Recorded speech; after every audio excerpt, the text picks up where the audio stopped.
So, meron ding mga klaseng iba't ibang playwrights na gumagawa ng sarili nila dahil talagang udyok ng kanilang artistic inspiration. At meron din naman commission. Diba? But that doesn't mean pag commission, gagawin mo na lang ito para sa pera. Eventually, part of the process is iniisip mo, tatanggapin ko to dahil maganda yung idea. Dahil palagay ko, magagawan ko to ng paraan. Parang gano'n. Meron akong gustong sabihin using this.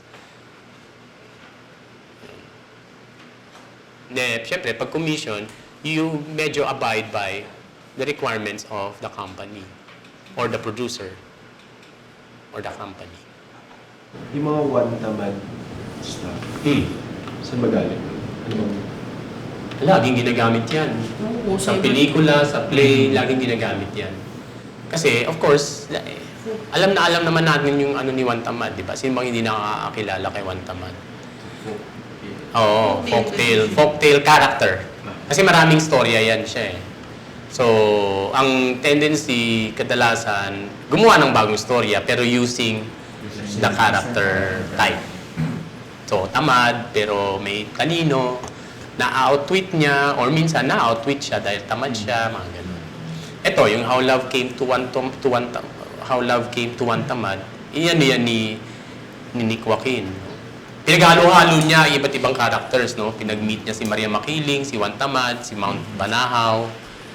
Tapos gumawa siya ng storya na parang Midsummer Night's Dream. Kung gagamitin mo si One Tamad as a character, it will be based on yung sa folklore na... Oo. Mas ganun. Kasi pagka pinalitan mo yung pangalan, ginawa mo lang, inilo mo lang yung character na ganito, baka hindi magets ng audience. Baka isipin lang nila, ordinaryong tamad lang. Oo. Pero kung One Tamad, dala-dala niya yung buong, pati lahat, no? Pati yung mag-refer siya somehow or another sa Bayabas. Mag-refer siya from his other episodes of his life, ang alimango. Ganon, di ba? Kung wala namang pinag-usapan na, o dapat as is where is yung adaptation, kumbaga parang either a text or from a different medium to another. Yun, parang how do you go about it? I know there's no one way, pero kayo po, kapag may gano'n na bang experience to adapt either from a classic to a contemporary, or yun nga, from a film to a play, or from a play to a film, how do you... Kung ako lang ang masusunod. Kung ako lang masusunod, ang unang magiging tanong ko, pwede ba itong i-adapt?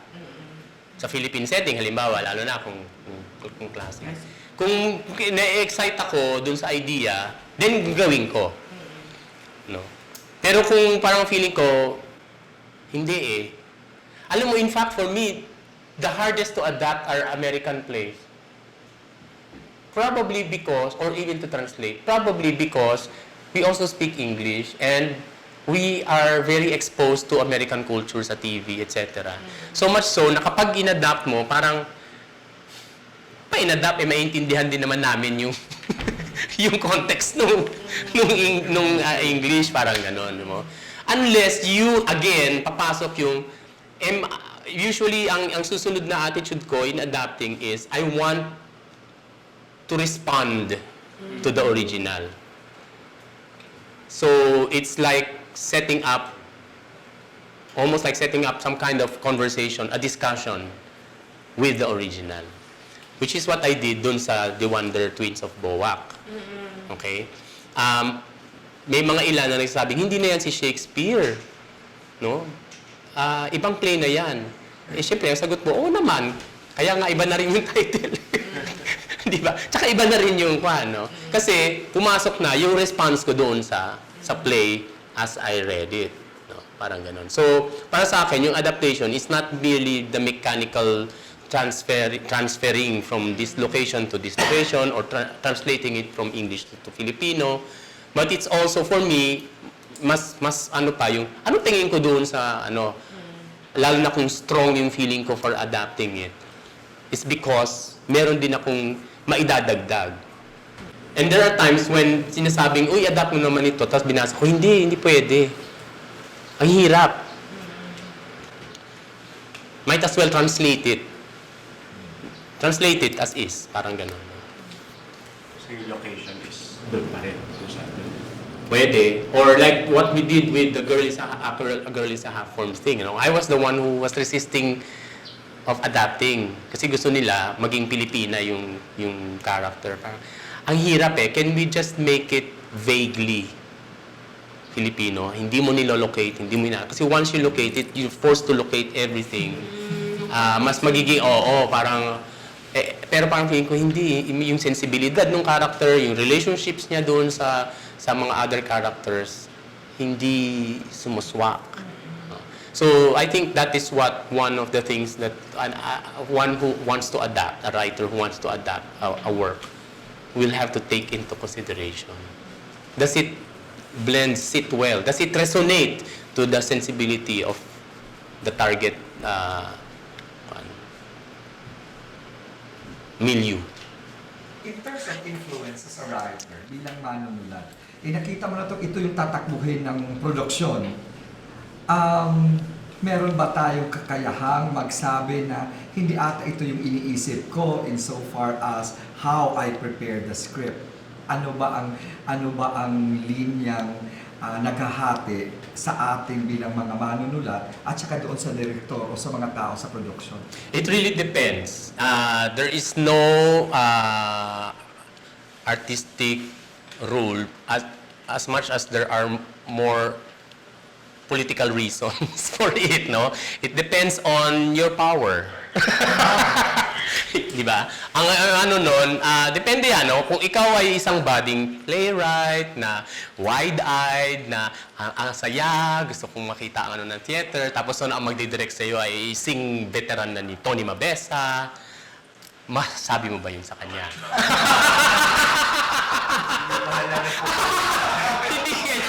Hindi kaya bumaliktad. Hindi kaya bumaliktad. Sasabihin ng director sa'yo, nakikita ko sa'yo, ganito, ganito, ganito, ganito. Ang masasabi mo na lang ay, oo nga, no? Di ba? So, some other factors come into play in the production process, not necessarily aesthetic. No? Nangyayari yan, siguro, kung kunwari, yung main artistic differences and status nung playwright and the director are almost the same. No? But it goes through negotiation. That happens many times in Virgin Lab Fest processes. No? Status negotiations ang pumapasok dun sa proseso.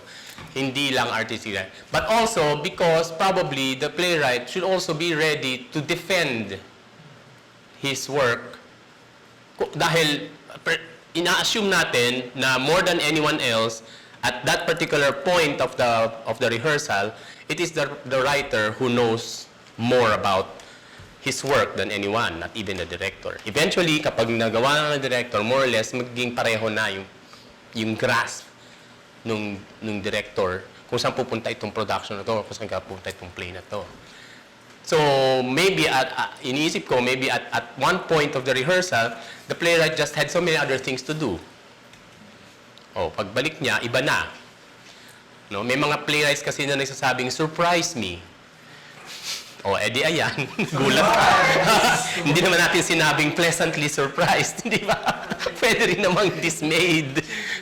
So, ganun yung maaring mangyari. Okay?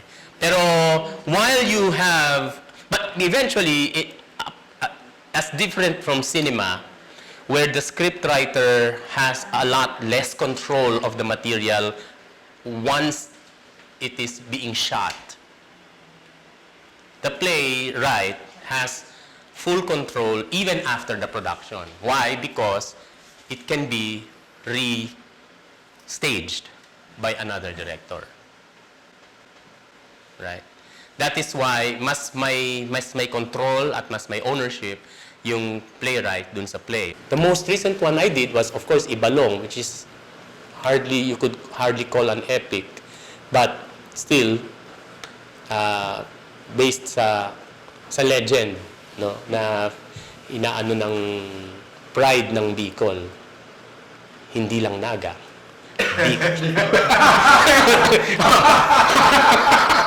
So, yun. So, marami kayong paghuhugutan na sa tingin ko, one of the more peculiar, more unique sources, dahil mga Pilipino tayo, ay yung mismo nating mga tradisyon at cultural practices na medyo nawawala na. Of course, papasok dyan yung mga issues ng appropriation, cultural appropriation, etc. Pero wini-weigh mo rin yun, no? Ano bang mas mahalaga? Wala nang yung mismong community, hindi nga nila nakalimutan na nila. Diba?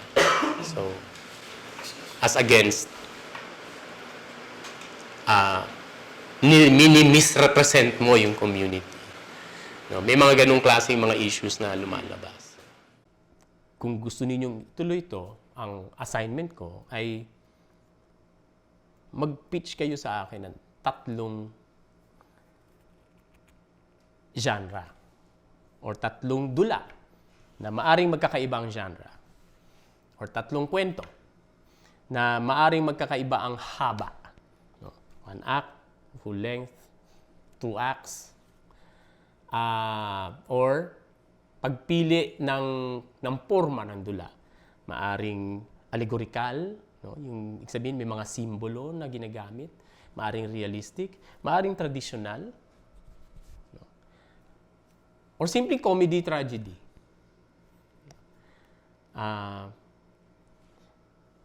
Maikling paliwanag dun sa kwento.